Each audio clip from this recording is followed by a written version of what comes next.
I was diagnosed with autism at the age of 9 by Peter Dr. Zach Murray. And I had a lot of different struggles like any other kid because I was unable to communicate very well. I couldn't really control my emotions at school or my concentration on any matter. I really had a hard time understanding body language, very simple things of what people were feeling, what people were thinking, and sometimes I even had trouble understanding my own emotions because a lot of times I couldn't even understand what I was feeling. And understanding verbal communication was also a real big challenge. Throughout school, my learning styles included having a one-on-one assistant teacher with me, coming with me to regular integrated classes as I got older, so I can use up the extra time to catch up on my homework. And I had a very, very steady routine. I developed such a big interest in art, especially drawing and painting, because I've always found that that's actually the best way for me to express myself and tell other people of what's going on inside of my mind. It's something that always has just come very natural to me.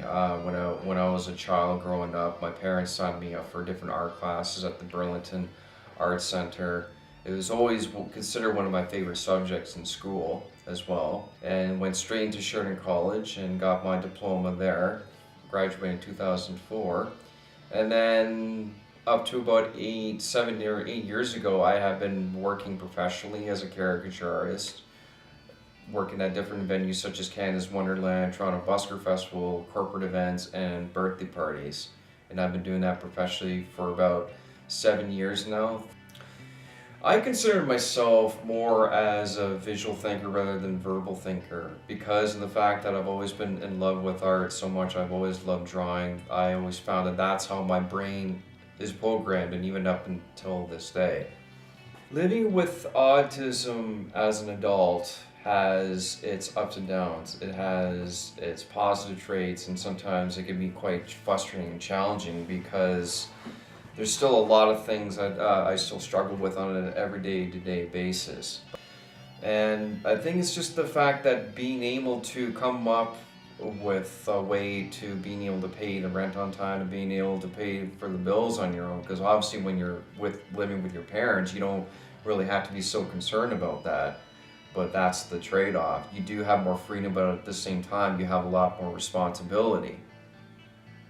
But now, since I'm in my 30s, I think that I've really calmed myself down, and I am getting better at knowing how to prioritize my daily tasks and knowing what needs to get done first.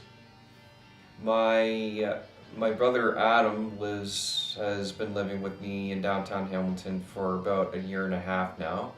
We moved into this quiet, nice little quiet place in downtown Hamilton, which is just past the Autism Center, and we love it so far. There's times when we do need space away from each other when we do that. You know, he'll do his own thing and I just do my own thing. But as far as while we were kids growing up, both my brother and sister have done a huge role in terms of helping me with my social skills. It's not about the struggles, it's not about what we can't do, but it's more focusing on what we're able to do in terms of our talents, our strengths, and just being able to laugh and be treated like everybody else. It's more so about being happy and just having a good time in life. It's a reason to get up in the morning.